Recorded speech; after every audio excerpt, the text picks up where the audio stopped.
morning. Today we are discuss further portion of harmonic and overtones. Okay, harmonic and overtones. Okay, so थोडंसं मी कालचं revise करतोय, आणि त्याच्या पुढेच ते असं कंटिन्यू आहे, त्याच्या पुढचा पॉइंट आहे. ओके, तर आता तुम्ही मला सांगा काय काय कंडिशन्स आपण काय डिस्कस केल्या. तर फंडामेंटल फ्रिक्वेन्सी बघितली आपण. Okay, so what is mean by fundamental frequency? when your frequency is 11 hertz, ज्यावेळी 11 hertz ला एक वेव्ह जनरेट व्हायला लागली तुमच्या स्ट्रिंग मध्ये, वेव्ह जनरेट व्हायला लागली. ओके, कुठली वेव्ह? Stationery wave. ओके, एक अशी स्ट्रिंग बघितली होती आपण काल. त्या स्ट्रिंग मध्ये एक अशी स्टेशनरी वेव्ह जनरेट व्हायला लागली. Okay, in that case your frequency will be 11 hertz. Your frequency will be 11 hertz. कारण मी एक तुम्हाला एक अॅनिमेशन दाखवलं आणि त्याचं एक्सपेरिमेंट कसं कंडक्ट केला तो सांगेल. ओके, तर frequency is 11 hertz and when your this particular loop is created, then this is called as fundamental frequency. Fundamental frequency. Okay, fundamental frequency, and this is also called as first harmonic. This is also called as first harmonic. Okay, म्हणजे ज्यावेळी n is equal to जर तुमची fundamental frequency असेल, तर this will be your first harmonic. आठवते का रे? त्याला काय म्हणतो आपण? फर्स्ट हार्मोनिक म्हणत होतो. आता हे जे आपण ज्यावेळी ह्याचे मल्टिपल फॅक्टर्स घेतले, मल्टिपल फॅक्टर्स म्हणजे काय? त्याला मी 2 ने मल्टिप्लाय केलं, मल्टिप्लाइड बाय 2. ओके, त्यावेळी जी फ्रिक्वेन्सी क्रिएट होते ती कुठली फ्रिक्वेन्सी असते? That is second frequency or second harmonic म्हणतो आपण. Second harmonic. ओके, फंडामेंटल फ्रिक्वेन्सीला आपण ज्यावेळी मल्टिपल करत जातो 2n, जसं की n आहे तुमचं fundamental frequency, then 2 into n, 3 into n, 4 into n, 5 into n. Okay, 2 into n means second harmonic, 3 into n means third harmonic, 4 into n means fourth harmonic, like this. Okay, हे काल आपण सगळं discuss केलं. ठीक आहे, आणि काय discuss केलं? ओव्हरटोन्स. काय डिस्कस केलं? ओव्हरटोन्स. ओके, आता हे 3n साठी थर्ड लिहितो मी, थर्ड हार्मोनिक. 4n साठी fourth harmonic. Okay, so next is overtone. आता this is the condition for fundamental frequency. He condition कुठली होती? फंडामेंटल फ्रिक्वेन्सीची होती. ओके, म्हणजे कालचा एक्सपेरिमेंट आठवतो का तुम्हाला? एका स्पीकरचा जो काही आतलं क्लोथ टाइप मटेरियल असतं त्याच्यावरती आपण स्ट्रिंग अटॅच केली होती आणि त्याची आपण फ्रिक्वेन्सी वाढवत गेलो होतो. जशी फ्रिक्वेन्सी वाढत जाईल तसं त्याचं व्हायब्रेशन स्लाइटली वाढत जात होतं. 1 hertz to 11 hertz ला आल्यानंतर आपल्याला एक असं स्ट्रक्चर भेटलं, आठवते? ओके, त्याच्या पुढे 12 hertz ला हा जो काही लूप आहे तो व्हॅनिश होऊन जाईल. हा लूप आहे ना, हा पर्टिक्युलर लूप हा दिसायचा बंद होईल. परत तुम्हाला स्ट्रिंगच दिसेल, ओनली व्हायब्रेट होणार. परत पुढे गेल्यानंतर ज्यावेळी तुम्ही या सेकंड हार्मोनिकला याल, okay, in that particular condition आपल्याला असा एक 2 लूप क्रिएट होतील. त्या स्ट्रिंग मध्ये असे 2 लूप्स क्रिएट होतील. There are 2 loops in the string. Okay, हे कधी 11 hertz ला किंवा तुमच्या सेकंड हार्मोनिक कंडिशनला असे 2 लूप क्रिएट होतील. ओके, म्हणजे हे काल झालं होतं 22 hertz ला, कालच्या एक्सपेरिमेंट मध्ये 22 hertz ला. त्यानंतर आता ह्या कंडिशनला आपण काय म्हणतोय? फर्स्ट ओव्हरटोन म्हणतो. आपण काय म्हणतो तो? फर्स्ट ओव्हरटोन.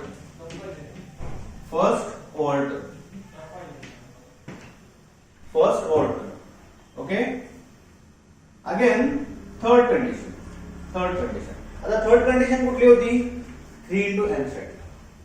समजतंय ना, काल काय मी सांगितलं होतं 3 into n साठी थर्ड कंडिशन. त्या केस मध्ये again there are 3 loops will be 3 loops was generate. म्हणजे या केस मध्ये आपले 3 लूप जनरेट झाले होते. 3 लूप असे जनरेट झाले होते. Okay, this is your second ओळ. दिस इज युअर सेकंड ओळ.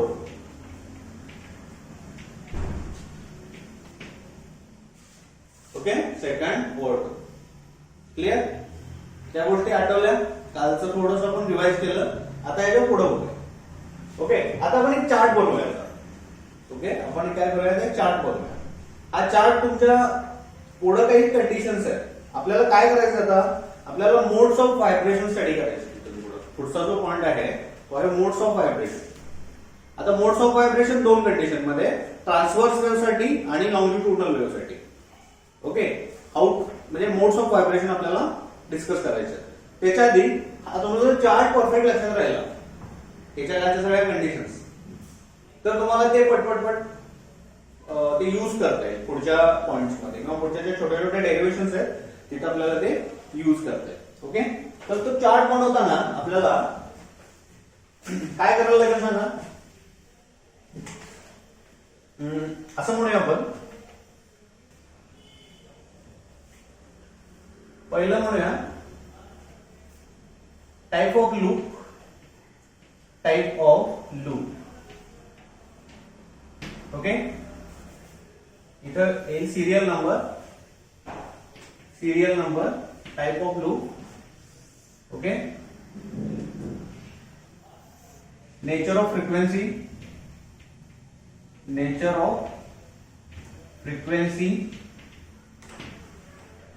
फ्रिक्वेन्सी, त्यानंतर हार्मोनिक,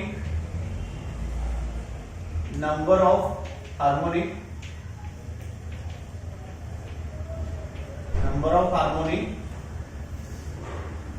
आणि नंबर ऑफ ओव्हरटर्न.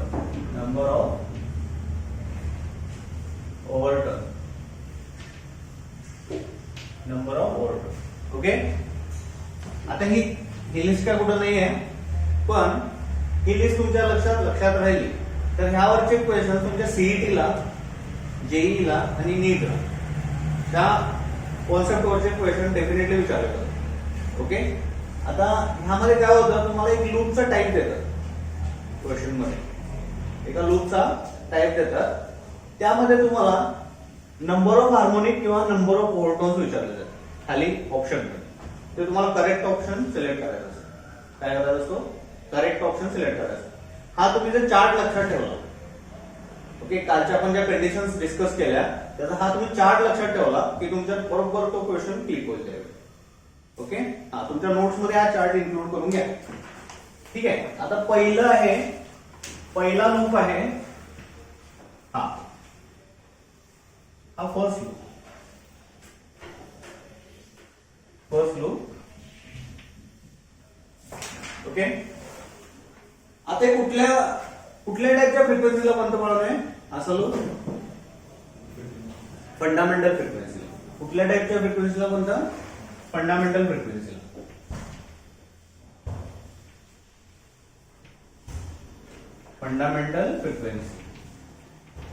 ओके, कुठला हार्मोनिक आहे हा, किती नंबरचा, हा कुठला हार्मोनिक आहे, याला आपण एन म्हणूया. कुठला हार्मोनिक आहे, फर्स्ट हार्मोनिक. ओके, हार्मोनिक म्हणजे काय, तुमची ही एनची व्हॅल्यू म्हणजे हार्मोनिक आणि त्याचा मल्टिप्लाइंग फॅक्टर्स, त्याचे मल्टिप्लाइंग फॅक्टर्स म्हणजे हार्मोनिक असतं. ओके, हा कुठला हार्मोनिक आहे, first harmonic.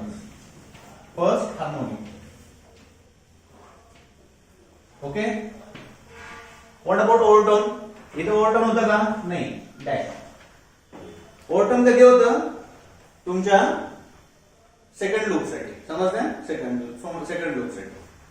So number 2, serial number 2. Okay, in this case your loop will be look like this.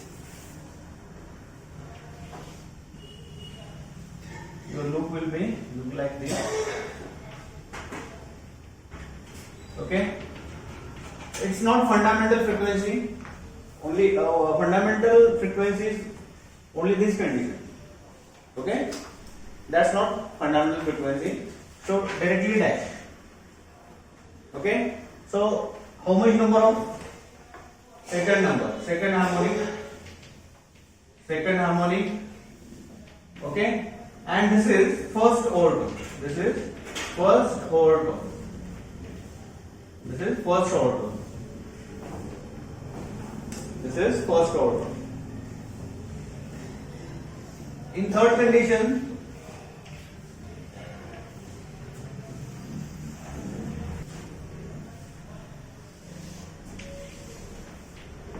condition,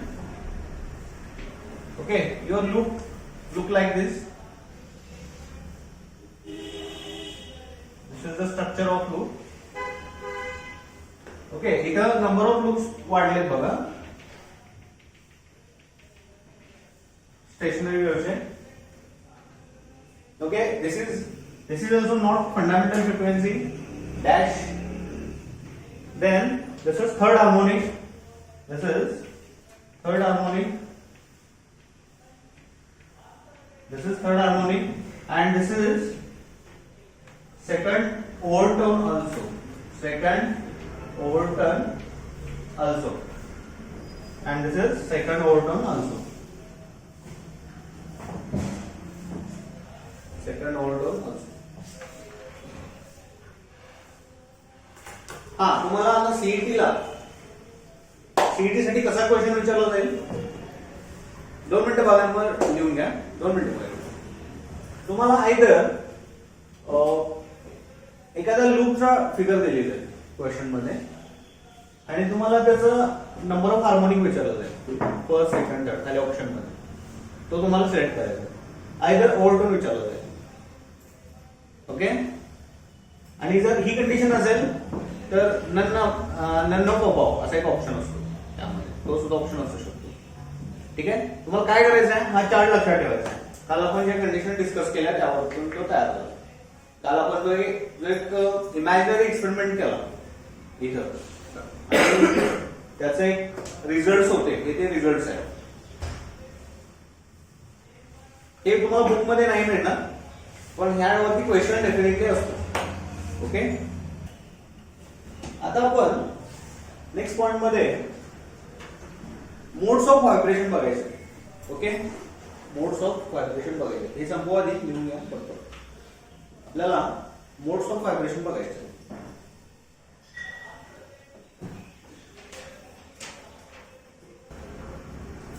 okay, modes of vibration सुरू करण्याच्या आधी एक फॉर्म्युला तुम्हाला सांगतो. व्हेलॉसिटी फाइंड आउट करायचा एक फॉर्म्युला आहे. जनरली आपण व्हेलॉसिटी कशी फाइंड आउट करतो, झालं का नाही? ओके, जनरली आपण व्हेलॉसिटी फाइंड आउट कशी करतो बाळांनो? Velocity n into lambda, n into lambda हा फॉर्म्युला वापरतोय. हे काय आहे? n is the frequency, lambda is the wavelength. याचं जेव्हा तुम्ही प्रॉडक्ट घ्याल, याचं मल्टिप्लिकेशन कराल, त्यावेळी तुम्हाला एखाद्या पर्टिक्युलर वेव्हची व्हेलॉसिटी मिळते. व्हेलॉसिटी हा फॉर्म्युला तुम्ही आतापर्यंत यूज केला. आणखीन एक तुम्हाला फॉर्म्युला देतोय व्हेलॉसिटी फाइंड आउट करायचा. तर velocity is equal to velocity under root t upon m. हा आपल्याला फॉर्म्युला लक्षात ठेवायचा आहे. ओके, तर हे काय आहे t अपॉन m? आता इथं बघा, ही तुमची स्ट्रिंग आहे. String under wave condition. आता हे जे काय टी असतं, हे टी असतं टेन्शन इन स्ट्रिंग. टी असतं टेन्शन इन स्ट्रिंग. टेन्शन म्हणजे काय? त्यातला असणारा ताण. टेन्शन कधीचं टेन्शन? त्या ज्यावेळी वेव्ह मध्ये असते त्यावेळेचं टेन्शन. ओके, आता आणखी एक आहे, ज्यावेळी तुमचं टेन्शन जास्त असतं त्यावेळी तुमची व्हेलॉसिटी जास्त असते. टेन्शन जास्त असतं, व्हेलॉसिटी जास्त असते. तुमचं टेन्शन कमी असतं, definitely your velocity will be less. Okay, म्हणजे एखादी टेन्स स्ट्रिंग आहे अशी, आणि एक दुसरी लेस टेन्स अशी एक लेस टेन्स आहे. ओके, तुम्ही इमॅजिन करा व्हेलॉसिटी कशात जास्त असू शकते, वेव्ह कशात इझिली जनरेट होऊ शकते. त्या केसमध्ये होईल डेफिनेटली. इथं नाही, त्याला जो काय स्लॅकनेस आहे तो ओव्हरकम करून वेव्ह जनरेट करावा लागतो. थोडासा रेजिस्टन्स आहे, पण इथं तसं नाहीये. इथं काय टेन्शन असल्यामुळं यू कॅन इझिली फॉर्म किंवा you can form wave early as compared to this condition. Okay, आता इथं त्या केसमध्ये T will be the tension in string. Okay, and M is the mass of length. Okay, इथं लिहितो मी T is the tension in string.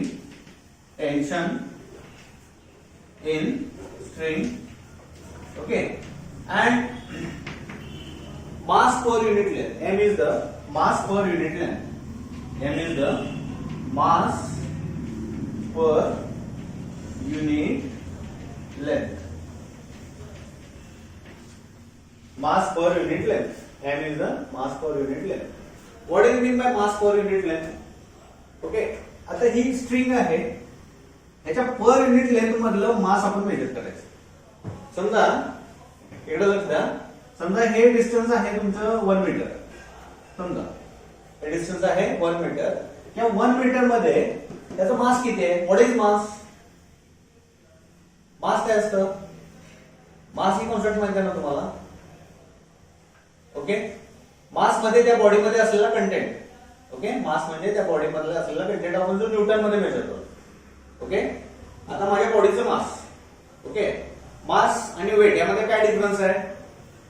Weight आपण ज्यावेळी मासला gravitational constant multiply करतो त्यावेळी वेट निघतं. Okay, other than gravitational constant जे काय माझ्या बॉडीमध्ये कंटेंट आहे that is the mass. That is the mass of my body. Okay, तर ह्या पर युनिट लेंथ मधलं मास म्हणजे तुमचं एम. पर युनिट लेंथ मधलं मास म्हणजे एम. आता हे जेव्हा मी अंडर रूट मध्ये टाकताय हा रेशो, त्यावेळी तुम्हाला मिळतं त्या वेव्हची व्हेलॉसिटी. त्या वेव्हची व्हेलॉसिटी मिळते. ओके, हा फॉर्म्युला आपण लिहून घ्या. आता या पर युनिट मासचं काय सांगतो तुम्हाला? आता एक माझ्याकडे दोन स्ट्रिंग आहेत. एक स्ट्रिंग आहे ती थोडीशी जाड आहे, म्हणजे अशी स्ट्रॉंग आहे किंवा थिक आहे. ओके, एक स्ट्रिंग आहे एक अशी थिक आहे, आणि एक स्ट्रिंग आहे ती हॅव्हिंग लेस वेट और थिन टाइप. ओके, आता मला सांगा ह्यामध्ये स्पीड कुणाला जास्त भेटेल? हिला का हिला? व्हेलॉसिटी कशाची जास्त मिळेल आपल्याला? त्या केसमध्ये म्हणजे काय, तुमचं मास ज्यावेळी जास्त असतं त्यावेळी व्हेलॉसिटी कमी असते. ओके, तुमचं मास लेस असेल त्यावेळी velocity is more. Velocity is more. कळतं तुम्हाला? हा फॉर्म्युला लक्षात राहील. Okay, write down this formula for velocity. असं म्हणा, for finding velocity of the wave V is equal to under root T upon m. T is the tension in string, m is the mass per unit length of the medium किंवा त्या स्ट्रिंगचं mass per unit length. झालं?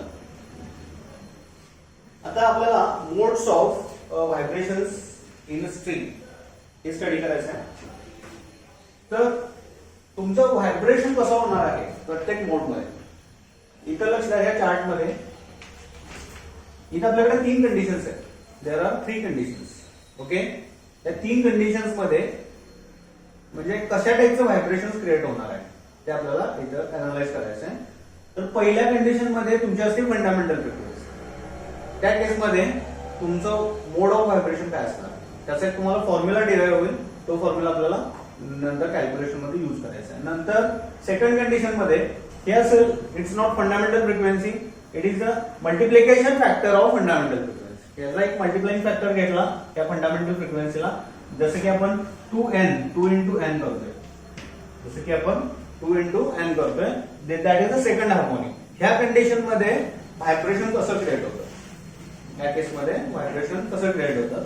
त्या केसमध्ये आता इथं काय होतं? इथं आपला एक मल्टिप्लाइंग फॅक्टर होतो 3 into n. त्या केसमध्ये तुमचं व्हायब्रेशन कसं क्रिएट होतं? ओके, हे सगळे आपल्याला 1 by 1 अशा 3 केसेस अनालाइज करायचे. ओके, आणि त्याच्यावरती आपल्याला सम विचारले जातात एक्झाम मध्ये. ठीक आहे, सम म्हणजे न्यूमेरिकल. आता हेडिंग घ्या, modes of vibration in string. हा फॉर्म्युला लक्षात ठेवा, लिहून घेतला, लक्षात ठेवा, हा यूज करावा लागेल. Modes of vibration in string.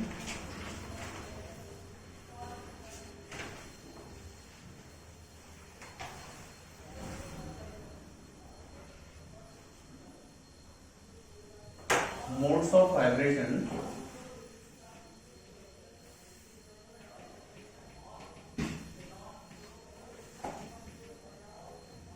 in string.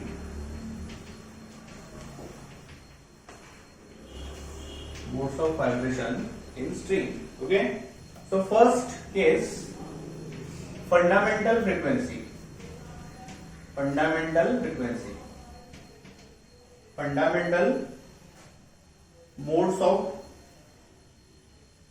fundamental mode of vibration असं म्हणा. Fundamental mode of vibration किंवा असे म्हणू शकतो आपण fundamental frequency, fundamental frequency or first harmonic or first harmonic. First harmonic. Okay. आता फंडामेंटल फ्रिक्वेन्सी म्हणजे पहिल्यांदा आपल्याला ही फिगर डोळ्यापुढे आली पाहिजे, लूप लक्षात आलं पाहिजे. काय आपला लूप, असा लूप क्रिएट करणार आहे फंडामेंटल फ्रिक्वेन्सी मध्ये. हा लूप तुमच्या इमिडिएटली लक्षात आला पाहिजे. ओके. आता पुढे बघा, how to find out velocity of the wave. v is equal to n into lambda. v is equal to n into lambda. Okay. Then आता आपण काय करूया, त्याला n च्या फॉर्म मध्ये आणूया. n च्या फॉर्म मध्ये n is equal to v upon lambda. v upon lambda. Okay. आता काय करूया, assume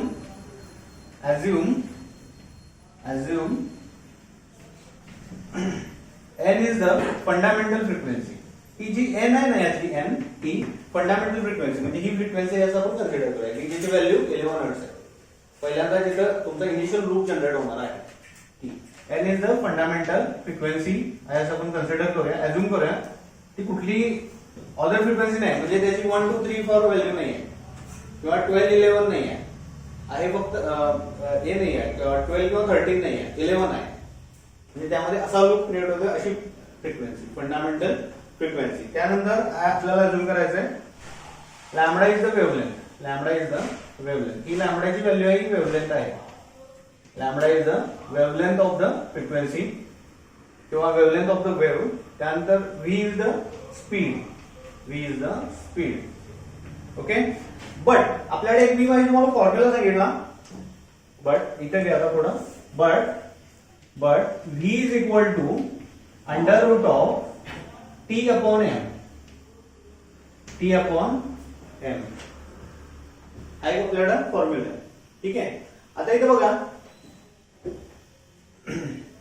इथे हे टी म्हणजे काय असतं, टेन्शन इन द स्ट्रिंग असतं. टेन्शन इन द स्ट्रिंग असतं. आणि एम असतं मास पर युनिट लेंथ असतं. आणि ही असते त्याची व्हेलॉसिटी.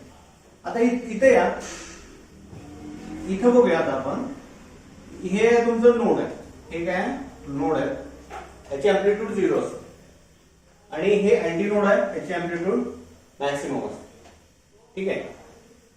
आता ही जी काय टोटल व्हॅल्यू आहे, ही टोटल व्हॅल्यू ही काय वेव्हची डिफरन्स आहे, दोन नोड मधला डिफरन्स आहे. दोन नोड मधला डिफरन्स किती असतो, दोन नोड मधला डिफरन्स आपण काल बघितलाय, लॅम्बडा अपॉन 2 असतो. दोन नोड मधला डिफरन्स किती असतो, लॅम्बडा अपॉन 2 हा डिस्टन्स असतो. L इज इक्वल टू, आणि थोडक्यात आहे लेंथ ऑफ द वेव्ह. हे आपल्याला मिळेल लेंथ ऑफ द वेव्ह. आता काय करूया, ह्याला लॅम्बडा इज इक्वल टू ह्या 2 ला एकदा ट्रान्सफर करतो 2L. लॅम्बडाची व्हॅल्यू काय होते 2L. लॅम्बडाची व्हॅल्यू येतं 2L. आता काय करायचं आपल्याला, या सगळ्या व्हॅल्यू तुमच्या ह्या फ्रिक्वेन्सी मध्ये सबस्टिट्यूट करायच्या. कुठल्या value, he value 1 and value 2. त्या 2 व्हॅल्यूज त्या तुमच्या ह्या इक्वेशन मध्ये सबस्टिट्यूट करायच्या. ओके, आता मी काय म्हणतो, put value of 1 and 2 in the कशात पुट करायचं, n is equal to v upon lambda,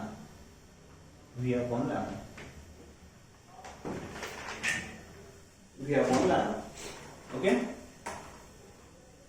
आता बघा n is equal to as it is ठेवतो, n v ची व्हॅल्यू काय, v ची ही आहे under root t upon n, v ची व्हॅल्यू डिवाइडेड बाय लॅम्बडा किती आहे, लॅम्बडा आहे 12, लॅम्बडा किती आहे 12. ओके, आता हे मी थोडासा सेपरेट लिहितो याला, frequency is equal to 1 upon 2l under root t upon n. This is the final step,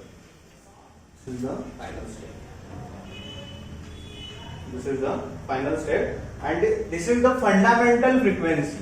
This is the fundamental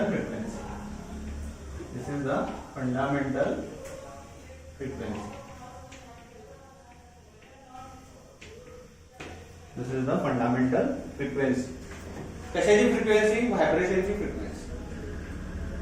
ते जे काही व्हायब्रेशन होणार आहे फंडामेंटल मोड मधलं, त्याची फ्रिक्वेन्सी मिळाली आपल्याला.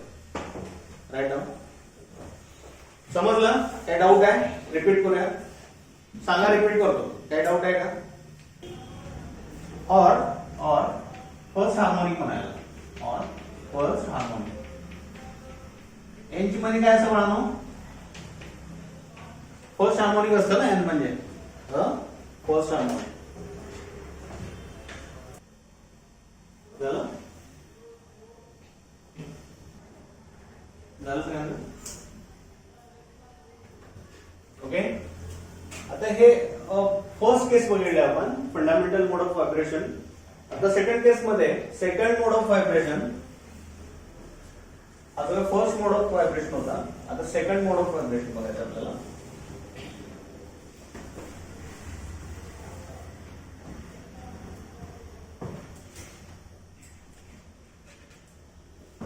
Okay, so next case, second mode of vibration.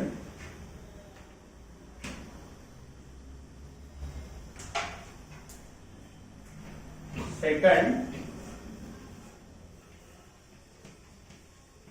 mode of vibration.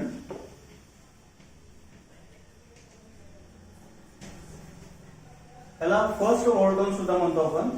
आता फंडामेंटल व्हायब्रेशन नंतर काय होतं, सेकंड हार्मोनिक आणि फर्स्ट ओव्हरटोन येतो.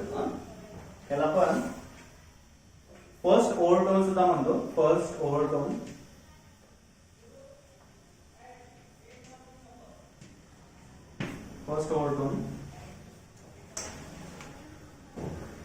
आता फंडामेंटल नंतर पुढच्या किती लूप क्रिएट होतात, पुढच्या केसमध्ये असे 2 लूप क्रिएट होतात. लगेच तुमच्या लक्षात आलं आहे, फंडामेंटल नंतर असे 2 लूप क्रिएट होतात वेव्ह मध्ये.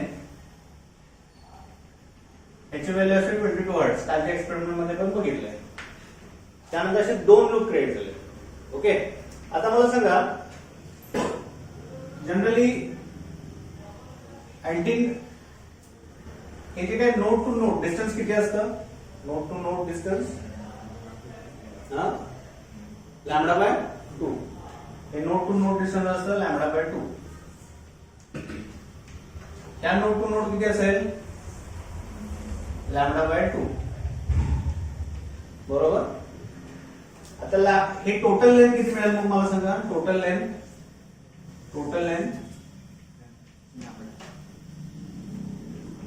Is lambda, half lambda is equal to full lambda. ही आपल्याला टोटल लेंथ मिळाली. ठीक आहे, आता काय करायचं आपल्याला, काही गोष्टी अझ्युम करायच्यात माझ्यासारखं, काही गोष्टी अझ्युम करायच्यात. अझ्युम म्हणा, अझ्युम काय अझ्युम करायचं आहे, lambda 1 is the wavelength of lambda 1. आता इथं मी काय करतो बघा, हे बघा, आता मगाशी फक्त लॅम्बडा घेतला होता, इकडे लक्ष पाडून.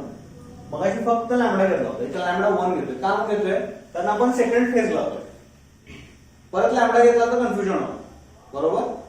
पहिल्या केसमध्ये फक्त लॅमडा मी वेव्हलेंथसाठी घेतला होता, इथे फक्त लॅमडा सफिक्स 1 घेतले. इथं पण आपल्याला लॅमडा सफिक्स 1 घ्यावं लागेल. हा म्हणजे का असं करायचं, परत कन्फ्युजन नको. कारण फंडामेंटल फ्रिक्वेन्सीला लॅमडा घेतला, या फर्स्ट ओव्हरटर्नला लॅमडा 1 घ्यायचं, सेकंड ओव्हरटर्नला लॅमडा 2 घ्यायचं. लक्षात ठेवा. Lambda 1 is the wavelength. Okay. Then v is the speed. आणि हे आफ्टर ऑल हे तुमचं लॅमडा चेंज झालंय ना. इकडे लक्ष द्या, फंडामेंटल फ्रिक्वेन्सी मध्ये लॅमडा वेगळा होता की नाही. इथं लॅमडा वेव्हलेंथ चेंज व्हायला लागली, त्यामुळे हे व्हॅल्यू वेगळे आहेत. मग ते काहीतरी वेगळं दिसायला पाहिजे ना, त्यामुळे तिथं ओनली लॅमडा घेतला, इथं लॅमडा 1 घेतला. बट इथे v मी स्पीड सेम घेतोय, कारण मीडियम सेम आहे. एकच दोरा आहे एक्सपेरिमेंट मध्ये बघा, एकाच दोऱ्यामध्ये सगळ्या वेव्ह क्रिएट व्हायला. मीडियम सेम आहे. जर मीडियम सेम असेल तर व्हेलॉसिटी सेम असते. नेहमी लक्षात ठेवा, मीडियम चेंज झाल्यानंतर व्हेलॉसिटी चेंज होते. But for same medium same velocity और सेम स्पीड. क्लियर. इथे स्पीड सेम आहे, व्हेलॉसिटी विल सेम आहे. स्पीड और व्हेलॉसिटी सेम आहे. That's why me directly v as it is वापरलो. त्यात पण v वापरलं होतं, इथेही सुद्धा मी v वापरतोय. ठीक आहे. त्यानंतर फ्रिक्वेन्सी 1. आता फ्रिक्वेन्सी कशी काढतो आपण? v upon lambda 1. मगाशी बघितलं आपण v अपॉन लॅमडा 1. म्हणजे हे कशावरून काढलं? व्हेलॉसिटी काय असते? व्हेलॉसिटी लॅमडा 1 इंटू n1 असते. त्यावरून मी n1 ची व्हॅल्यू काढली. त्यावरून मी n1 ची व्हॅल्यू काढली. आता वी नो दॅट काय नाही, आपल्याला एक फॉर्म्युला माहित आहे. तर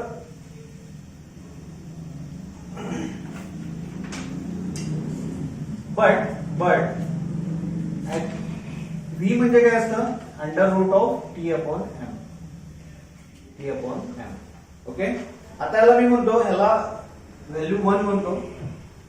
ओके. ही व्हॅल्यू आहे 2. आता ह्या दोन व्हॅल्यू आपल्याला ह्या इक्वेशन मध्ये सबस्टिट्यूट करायचे. कुठल्या इक्वेशन मध्ये? मागाशी केलं होतं ना तसं.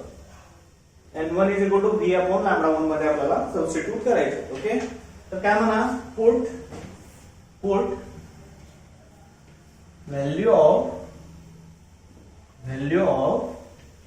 1 and 2, value of 1 and 2, put value of 1 and 2 in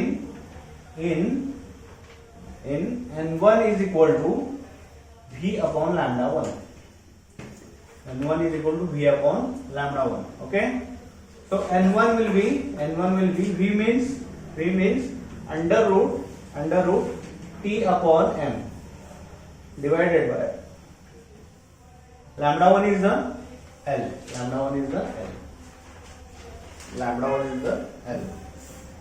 okay. आता काय करूया? L ला सेपरेट लिहूया. 1 upon L into under root t upon m. This is the n1. But आता थोडीशी अरेंजमेंट करायची आपल्याला. काय आता काय करूया? त्याच्या न्यूमरेटर आणि डिनॉमिनेटरला n न मल्टिप्लाय करायचं. त्याच्या 1 अपॉन l च्या काय करूया? 2 न मल्टिप्लाय करूया न्यूमरेटर आणि डिनॉमिनेटरला, एक ऍडजस्टमेंट म्हणून.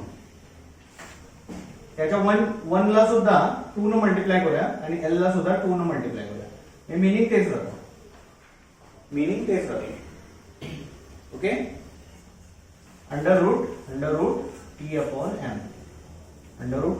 म्हणजे काय झालं हे? 2 upon 2l into under root t upon m. Okay. आता बघा, हे 2 जरा मी सेपरेट लिहितो. इथे राहील 1 upon 2l under root t upon m. आता ही बघा, ही जी व्हॅल्यू आहे ना, ही व्हॅल्यू मग अशा आपण डिराइव्ह केली. काय डिराइव्ह केली? ही व्हॅल्यू काय? आताच डिराइव्ह केली वरच्या स्टेप मध्ये. ही व्हॅल्यू आहे n ची व्हॅल्यू. ही व्हॅल्यू कशाची आहे? n ची. मग आपलं इक्वेशन काय बनलं? n 2n. हे पूर्वीचं 2 आणि हे n 2n. ओके. 2n म्हणजे मला काय मिळालं बघा? n1 is equal to 2n. मिळाला मला मल्टिप्लिकेशन फॅक्टर, हार्मोनिक मिळाला. हार्मोनिकची कंडिशन काय असते, n1 इज इक्वल टू, आपण मल्टिप्लाइंग फॅक्टरनं मल्टिप्लाय करत जातो. n ला त्यानंतर फर्स्ट हार्मोनिकला 2n करतो, सेकंड हार्मोनिकला 2n करतो, थर्ड हार्मोनिकला 3n करतो. मिळाली कंडिशन. ओके, त्यानंतर ही स्टेप घ्यायची.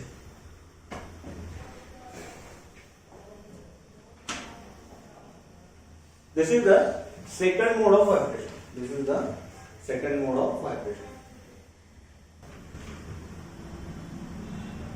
झालं? ओके, आता बघूया थर्ड मोड ऑफ व्हायब्रेशन. आता बघूया काय third mode of vibration.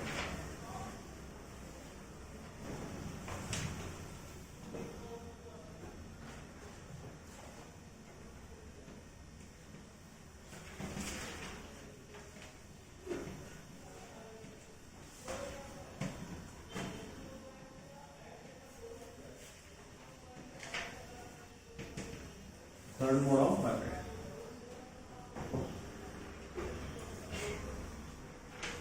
Third mode of व्हायब्रेशनला तुमच्या डोळ्यासमोर एक 3 लूपची फिगर येते. काय आहे ते?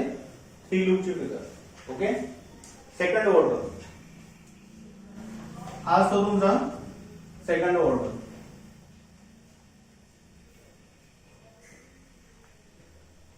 ओके, आता थर्ड मोडला सेकंड ओव्हरटोन म्हणजे आपल्याकडे we have 3 loops.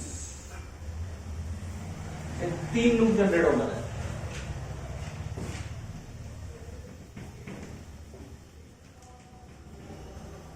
There are 3 loops. Okay, आता मला सांगा नोड टू नोड डिस्टन्स किती असतं? Lambda upon 2.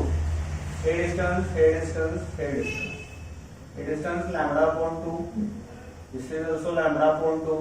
This is also lambda upon 2. Okay, तर टोटल लेंथ किती होईल आपली? Total length L is equal to lambda upon 2 plus lambda upon 2 plus lambda upon 2. आता इथं आपण थर्ड मोड घेतोय. पहिल्यांदा आपण n1 n2 घेतलेलं, आता याला लॅम्बडा 2 म्हणा, कारण आपण थर्ड मोड शिकतोय. आता ह्या व्हॅल्यू वेगवेगळ्या आहेत. Lambda 2, lambda 2, lambda 2, lambda 2. Okay, आता हे टोटल लेंथ किती होईल बघा. हे सगळे addition lambda 2, lambda 2, lambda upon lambda plus lambda upon 2, ती लॅम्बडा अपॉन. ओके, तर L is equal to 3 lambda 2 upon 2. L is equal to 3 lambda 2 upon 2. या तिन्हीचे ऍडिशन टोटल लेंथ मिळाली. ओके, मी याला लॅम्बडाच्या फॉर्म मध्ये आणतो. लॅम्बडाच्या फॉर्म मध्ये तर 2L upon 3, 2L upon 3 length. लॅम्बडाची व्हॅल्यू काय मिळाली आम्हाला? 2L upon 3. ठीक आहे, आता काय काय अज्यूम करायचं आपल्याला? Assume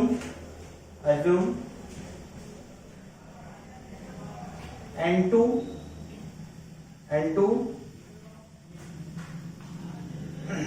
is the frequency of second overtone. N2 is the frequency of second overtone. त्यानंतर lambda 2 is the wavelength of second overtone. Wavelength. V is the speed. Okay, we know that V is equal to n2 into lambda 2, so n2 nothing but the n2 is equal to V upon 2. Sorry, V upon lambda 2, n2 is equal to. Okay, we have to make values. Value 1,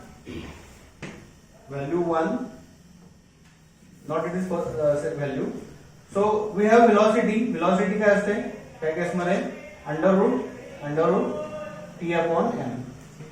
This is the second value and this is the first value. Put in the main equation. कुठल्या equation मध्ये put करायचं मला? या equation मध्ये मला put करायचं. Okay? So equation becomes n2 is equal to what is v? V is the under root t upon m whole divided by lambda 2 ची value किती आहे? 2l upon 3.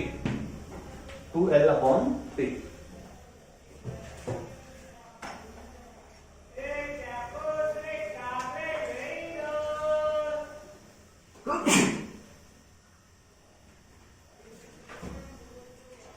हे 3 क्रॉस मल्टिप्लाइंग होईल वरती under root t upon m divided by 2l.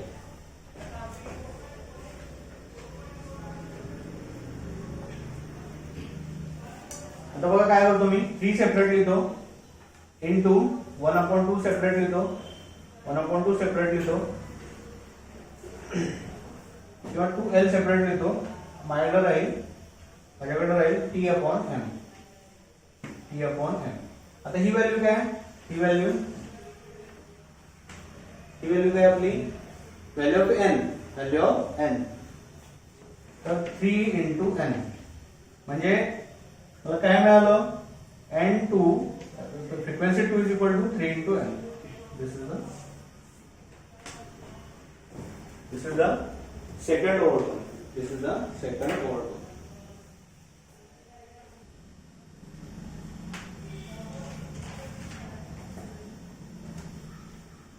आता तुम्ही तिन्हीचे result बघितले, तिन्ही कंडिशनचे. पहिले वेळ काय होतं? n1 is equal to n होतं. Okay. n2 is equal to काय होतं? 2n. n is equal to 2n होतं. पहिल्यांदा n होतं, ओनली n फर्स्ट हार्मोनिक. त्यानंतर n1 is equal to 2n निघालं, आपल्याला डिराइव्ह झालं. आणि त्यानंतर n3 is equal to n2 is equal to 3n. त्याच्यावरती सम विचारलं जातं त्या 3 कंडिशन वरती. कुठल्या कंडिशन आहेत त्या? पहिली कंडिशन n फर्स्ट हार्मोनिक म्हणायचं त्याला. दुसरी condition n1 is equal to 2n, this is the second harmonic. आणि n2 is equal to 3n, this is the third harmonic. त्याच्यावरती सीईटी ला शॉर्ट क्वेश्चन विचारलं जातो सम. ओके, विदिन 1 मिनिट सुटणार. Okay, एक तर त्या टाईपचं एक्झाम्पल घेऊया आपण. तुमच्या लक्षात येईल सीईटी ला त्या टाईपचे क्वेश्चन विचारले जातात न्यूमेरिकल मध्ये. इथं क्वेश्चन लिहितोय, इरेज करू.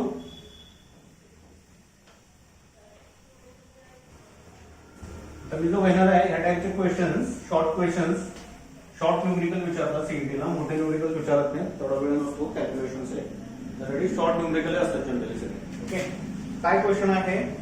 Question a string is fixed at both end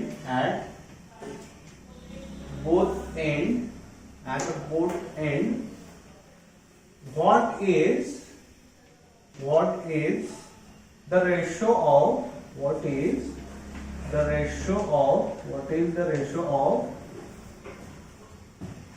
the frequency, what is the ratio of the frequency of first harmonic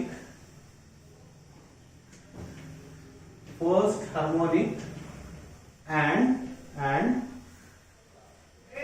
to that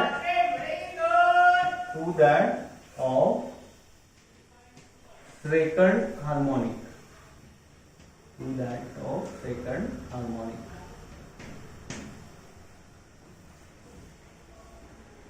अशा टाईपचे क्वेश्चन्स तुमच्या कॉम्पिटिटिव्ह एक्झाम मध्ये विचारले जातात. ओके, आता इथे कंडिशन बघा तुम्ही. हे कसं होतं, जेव्हा तुमचा थरोली स्टडी झालेला असतो तेव्हा ते पॉलिटिशियल लक्षात येतं, जर तुम्ही डीपली स्टडी केलं असेल. आता इथे काय झालं बघा, एक स्ट्रिंग आहे, is fixed at both end. आपल्याला बोथ एंड फिक्स असलेली स्ट्रिंग दिलेली आहे. कशी आहे ती बोथ एंडला फिक्स आहे. Okay. What is the ratio of the frequency of first harmonic and second harmonic. Okay. आता ह्यामध्ये कशा टाईपचं व्हायब्रेशन क्रिएट होऊ शकतं, तर इथे आपण वेव्ह क्रिएट होणार नाही तुमची प्रोग्रेसिव्ह. तुम्ही याला प्लग केलं एका साईडला ही स्ट्रिंग खेचली तर तुमचं ह्या टाईपचं एक लूप क्रिएट होईल. काय होईल? एक लूप क्रिएट होईल. म्हणजे हे स्टेशनरी वेव्ह आहे. हे क्लिअर होतं. ठीक आहे. त्यावर तुमच्या लक्षात येतं की हे स्टेशनरी वेव्हचं एक्झाम्पल आहे. तर ratio of frequencies of first harmonic and the second harmonic. आता मला सांगा फर्स्ट हार्मोनिक काय असतं? फर्स्ट हार्मोनिक आपला तो चार्ट तुम्हाला सांगितलं नेहमी चार्ट लक्षात ठेवायचा. चार्ट दिला होता मी तो. फर्स्ट हार्मोनिक असतं फ्रिक्वेन्सीचं first harmonic is equal to n. Okay. Second harmonic काय असतं? सेकंड हार्मोनिक सांगा मला. आता आपण डिराइव्ह केले second harmonic 2n. Okay. Second आत्ताच आपण डिराइव्ह केले ना फर्स्ट हार्मोनिक आणि सेकंड हार्मोनिक. त्यांनी काय विचारले तर त्याचा first harmonic and that of second हार्मोनिकचा रेशो. मग फर्स्ट हार्मोनिक काय आहे माझं? n. सेकंड हार्मोनिक काय आहे? 2n. n cancel. रेशो काय? 1/2. रेशो काय? 1/2. That is the answer. आता हे याला काही कॅल्क्युलेशन करायला लागतात का? नाही. हे फक्त तुम्हाला हे लक्षात आलं की विदिन हाफ मिनिट तुम्ही सॉल्व्ह करता. Within half minute. फक्त हे क्लिअर पाहिजे. तो चार्ट लक्षात पाहिजे. ओके. ही कंडिशन लक्षात यायला पाहिजे. हे कधी होतं? तुमचा जर ठरवलेला अभ्यास असेल तर घेऊन घ्या. 1/2 इज द आन्सर. आणखीन एक न्यूमेरिकल घेऊया.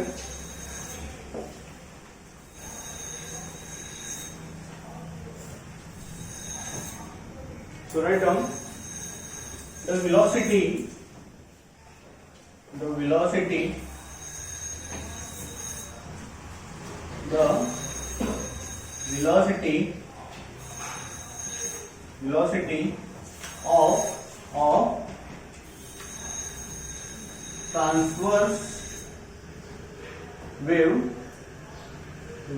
of transverse wave on a string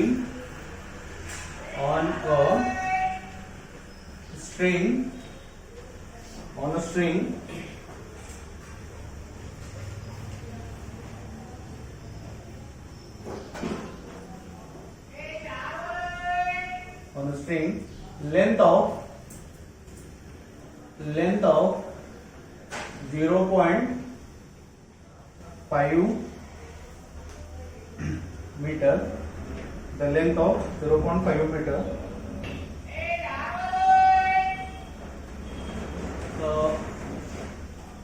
Velocity at 225 meter per second. The length of 0.5 meter.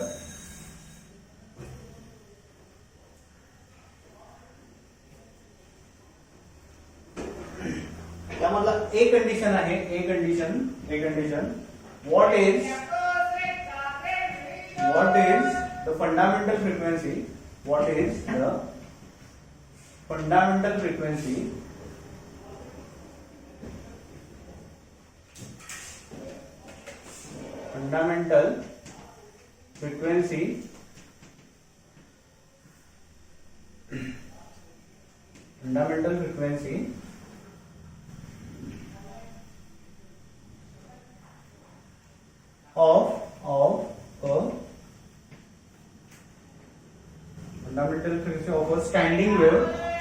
of a standing wave on this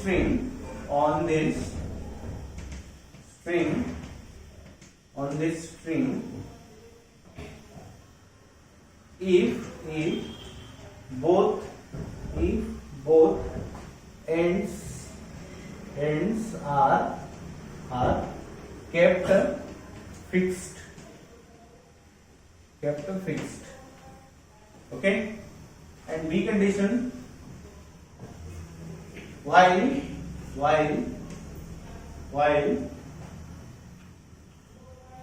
this string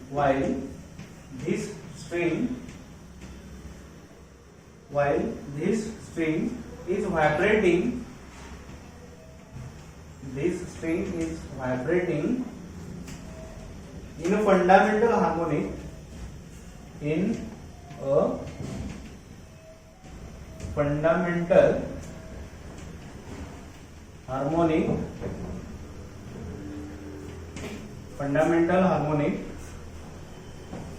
what is the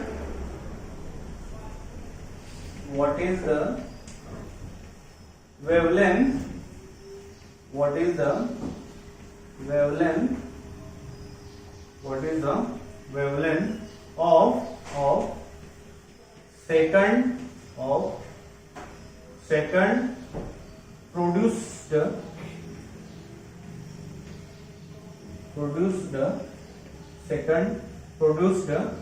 in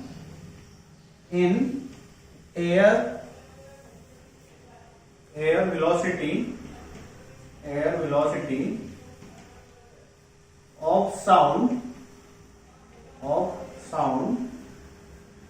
is 330 meter per second.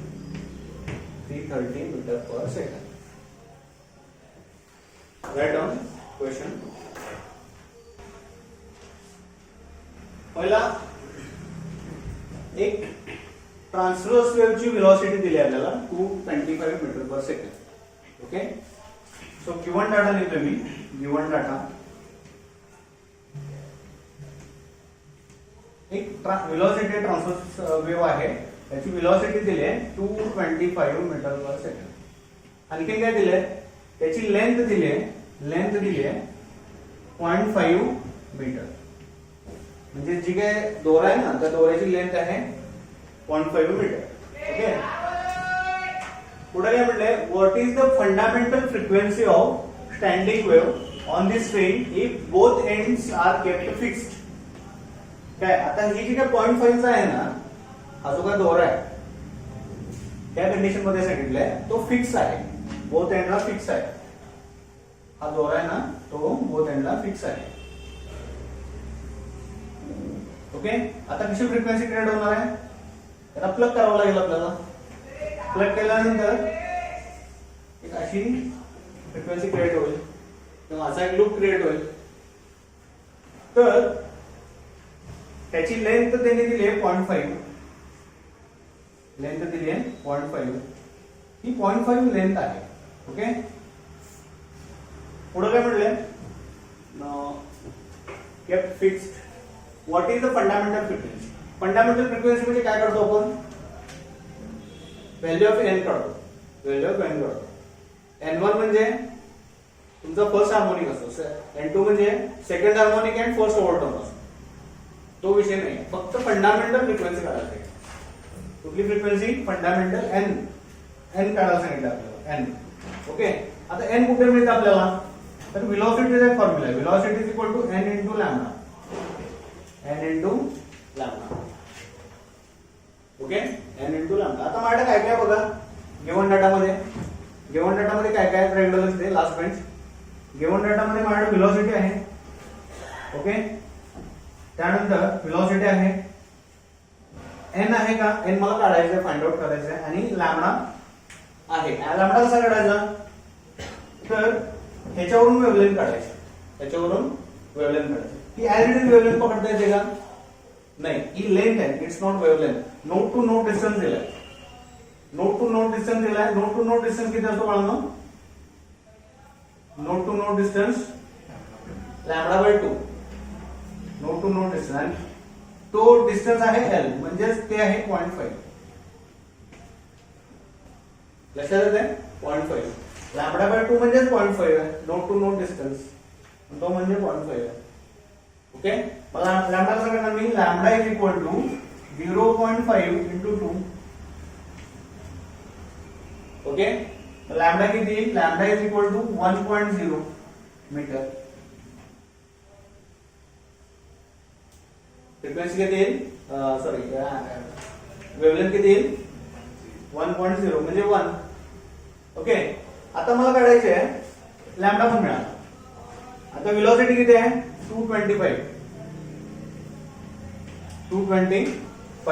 Is equal to N. मला काढायचं आहे fundamental frequency आहे म्हणून N काढायचं आहे आणि lambda किती आहे माझा 1. ओके, 1.0 किंवा 1 म्हणजे n is equal to 225 divided by 1 म्हणजे n is equal to 225 hertz. Frequency किती आली फंडामेंटल फ्रिक्वेन्सी 2.25 हर्ट्ज आली का? घेऊन घ्यायचं 225 hertz. That is the first answer. First answer आपल्याला मिळाला. तर ह्याचं मला सांगा काय करायचं, तुम्ही सांगा बाबा कसं फाइंड आउट करूया. आतापर्यंत तुम्हाला थोडंफार समजलंय त्यावरून सांगा वाचा ते काय आणि मला सांगा तुम्ही तुमच्याकडून मला थोडंसं इनपुट्स हवे. While this string is vibrating in a fundamental harmonic. ही जी काय स्ट्रिंग आहे ती व्हायब्रेट व्हायला लागली आहे. फंडामेंटल जे तुमची फ्रिक्वेन्सी आहे त्यामध्ये व्हायब्रेट व्हायला लागली. Okay, what is the wavelength of second produced in air velocity of sound. आता काय एक तुम्हाला सांगतो काय दिलंय मी. आता ज्यावेळी व्हायब्रेट होते ना व्हायब्रेट म्हणजे थोडंसं सेपरेट इथे करतो मी.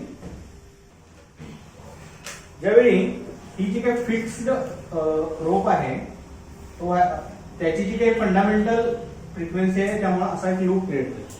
फंडामेंटल फ्रिक्वेन्सी तो लूप तयार होणार आहे. आणि काय म्हटलं त्यांनी तर हे ज्यावेळी फंडामेंटल फ्रिक्वेन्सी मध्ये व्हायब्रेशन होणार आहे तर एक व्हॉइस क्रिएट होणार आहे, एक साऊंड क्रिएट होणार आहे. काय एक साऊंड क्रिएट होणार आहे produced in air velocity of sound. एक साऊंड क्रिएट होणार आहे आणि साऊंडची व्हेलॉसिटी आहे 330 मीटर पर सेकंड. म्हणजे ह्यात कसं बघा हे व्हायब्रेट होणार आहे according to mean position. Okay, आता इथं काय एअर मॉलिक्युल्स आहेत सगळे काय एअर मॉलिक्युल्स आहेत. त्याच्या बाहेर एअर मॉलिक्युल्स आहेत ना. आता हा दोरा व्हायब्रेट होताना एक साऊंड क्रिएट करतोय. दोरा वाजतो कसा एखादा पतंगाचा दोरा वाजताना तुमच्या आवाज येत असेल रानावर हे असा डास गुणगुणल्यासारखा आवाज येतो. हा ग्वी असे आवाज येतो. हा तशा टाईपचा एक साऊंड क्रिएट होतो. हा दोरा ज्यावेळी फ्लक्च्युएट होतोय किंवा स्ट्रिंग ज्यावेळी फ्लक्च्युएट होते व्हायब्रेशन मध्ये. आणि हे कसं होतं हे एअर पार्टिकल्स आहेत. एअर पार्टिकल्स ह्या तुमच्या वेव्स मुळे पहिल्यांदा कॉम्प्रेस होतील. ओके, नंतर त्यात रेअरफॅक्शन क्रिएट होईल. हे परत कॉम्प्रेस होतील, परत रेअरफॅक्शन क्रिएट होईल, परत कॉम्प्रेस होतील. कॉम्प्रेशन रेअरफॅक्शन हे कशामुळे होतं त्या फ्लक्च्युएशन ऑफ द स्ट्रिंग. आणि हा जो काय साऊंड आहे साऊंड वेव्ह ती ट्रॅव्हल होते कुठं रिसिव्हरकडे तुमच्या कानापर्यंत येते. आणि त्याचं स्पीड आहे 330 मीटर पर सेकंड. स्पीड आहे 330 मीटर पर सेकंड.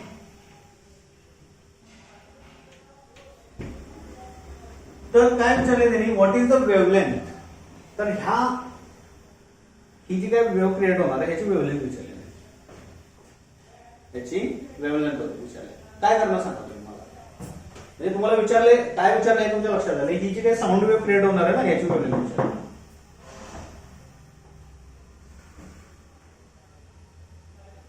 एकदम सिंपल आहे काय अवघड नाही आहे. फक्त थोडासा विचार करा, थोडंसं डोकं. मी तुम्हाला काय कंडिशन आहे सांगितलं, कशाची वेवलेंथ काढायची हे सांगितलं. थोडासा विचार करा सांगा काय होतं. इमॅजिन काय कळतं काय विचार करा. असा विचार तुम्हाला करायची सवय लागली तर तुम्हाला कॉम्पिटेटिव्ह एक्झाम सोपं जाईल. तुमची सीईटी असेल नीट असेल विचार करायची सवय पाहिजे. एक स्टेप कॅल्क्युलेशन आहे फक्त, काही नाही एक स्टेप कॅल्क्युलेशन. फक्त ट्रिक माहिती थोडस करून विचार. करेक्ट. कंडिशन ए मध्ये काय बघा तुम्ही काय काढले फंडामेंटल फ्रिक्वेन्सी काढली आहे. ओके, ती फंडामेंटल फ्रिक्वेन्सी घेऊन वेव्हलेंथ काढायची आहे. तुम्ही फंडामेंटल एन काढले ना पहिल्यांदा ऑलरेडी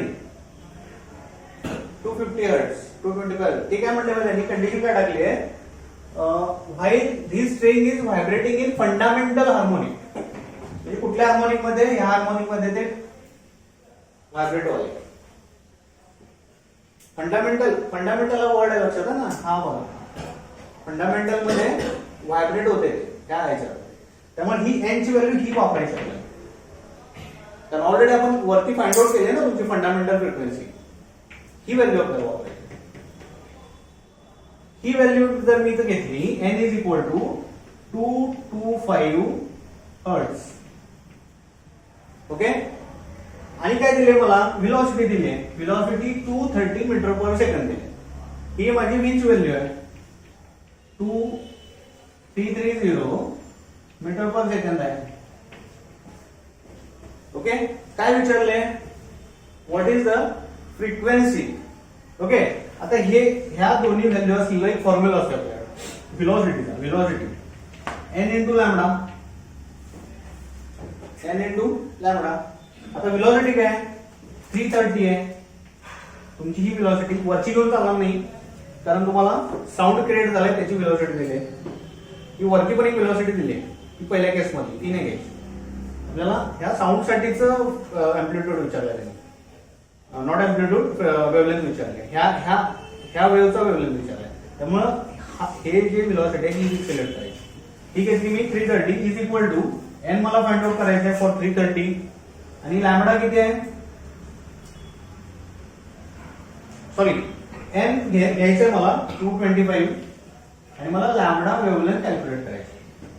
ओके, तर मी इकडे करतोय. So wavelength is equal to 330 divided by 225. ठीक आहे, ते सांगा. कॅल्क्युलेशन करायचं कॅल्क्युलेशन. लक्षात आलं काय करायचंय, वरची फंडामेंटल फ्रिक्वेन्सी फक्त यूज करायची होती आपल्याला, आणि तुमचा लॅम्बडा काढायचा होता, वेव्हलेंथ काढायची होती, बस एवढंच होतं. असं थोडंसं काहीतरी विचारलं की तुमचं कन्फ्युजन आहे. तुम्हाला जर डायरेक्ट व्हॅल्यू टाकली असती तर तुम्ही काय केलं असतं, तिथे व्हॅल्यू सबस्टिट्यूट करून व्हॅल्यू काढली असते. पण तसं नाही, वरची फंडामेंटल फ्रिक्वेन्सी यूज करायला नाही, वर आपण ऑलरेडी कॅल्क्युलेट केली होती, ती तिथं टाकायची होती. 1.47 किती आलं, correct 1.47 metre. That is the final answer. दोन आन्सर मिळालेत मला. हे answer number 1 and this is answer number 2. Answer number 2. हे पहिल्याचं A आणि हे दुसऱ्याचं नंबर 2 चा आन्सर झालं. या सगळं एरेस करू का.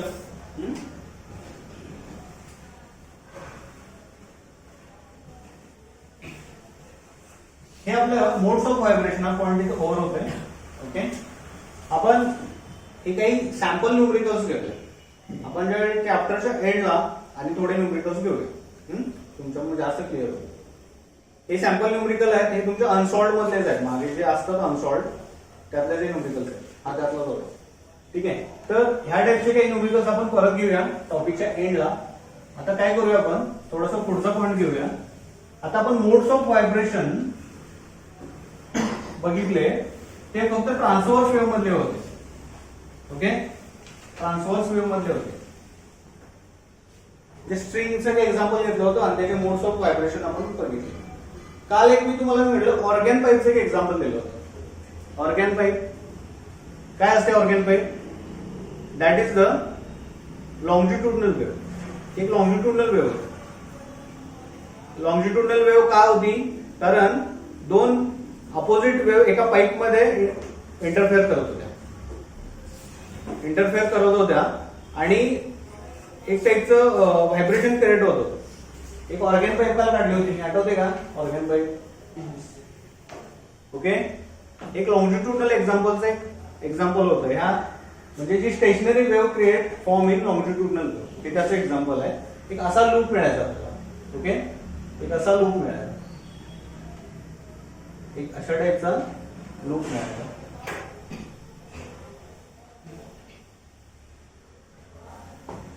आठवतंय? कालच घेतलं होतं. That is the example of stationary wave generated in longitudinal case. म्हणजे स्टेशनरी वेव्ह जेव्हा दोन लॉंजिट्युडनल वेव्ह इंटरफेअर करतात त्यावेळी तुमची स्टेशनरी वेव्ह कशी क्रिएट होते हे त्याचं एक एक्झाम्पल होतं. त्याला तुम्ही एअर पाईप सुद्धा म्हणता, एअर पाईप. ओके, तर ह्या केसमध्ये तुमचे व्हायब्रेशनचे मोड्स कसे असतात ते आपल्याला आता बघायचे. Okay, modes of vibration in longitudinal wave. आतापर्यंत आपण सगळे बघितले ते कसे होते, सगळे ट्रान्सव्हर्स वेव्हचे होते. आता आपण बघूया longitudinal wave. What is time? Okay, I think today's time is over. So that points we'll discuss in next lecture. Okay, thank you very much.